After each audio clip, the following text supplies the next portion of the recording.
Saint-Pétersbourg, autrefois appelée Pétrograd, puis Léningrad, fut la capitale de la Russie impériale pendant plus de 2 siècles.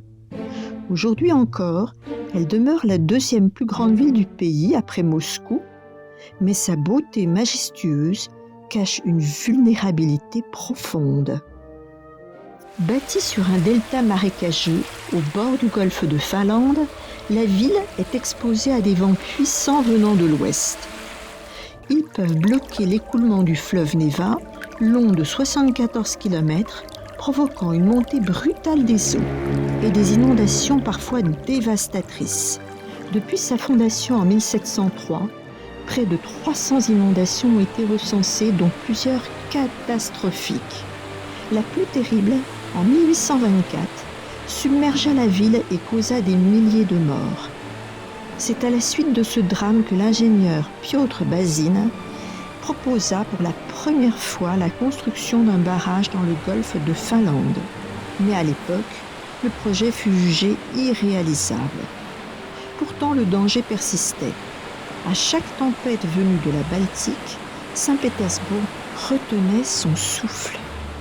Il a fallu attendre 1979 pour que les travaux débutent enfin. Le projet fut confié au groupe britannique Alcro, spécialiste des grandes infrastructures hydrauliques. L'objectif, créer un rempart capable de protéger la ville contre les assauts de la mer. Mais la construction se heurta à de nombreuses difficultés. La digue perturbait la navigation et la stagnation de l'eau soulevait de graves inquiétudes environnementales. Dans les années 1980, le chantier fut ralenti, puis presque à l'arrêt. Pour résoudre ces problèmes, la Russie fit appel à des ingénieurs néerlandais, experts en ouvrages maritimes, et obtint un soutien financier international, grâce à de nouveaux systèmes d'écluses et de portes mobiles permettant de laisser circuler l'eau et les navires. Le projet fut repensé. Les travaux purent reprendre et après plus de 30 ans d'efforts, le barrage fut enfin achevé. En 2011, il est inauguré par Vladimir Poutine. Long de 25 km et haut de 8 mètres, l'ouvrage s'appuie notamment sur l'île de Kotlin, où se trouve la ville fortifiée de Kronstadt.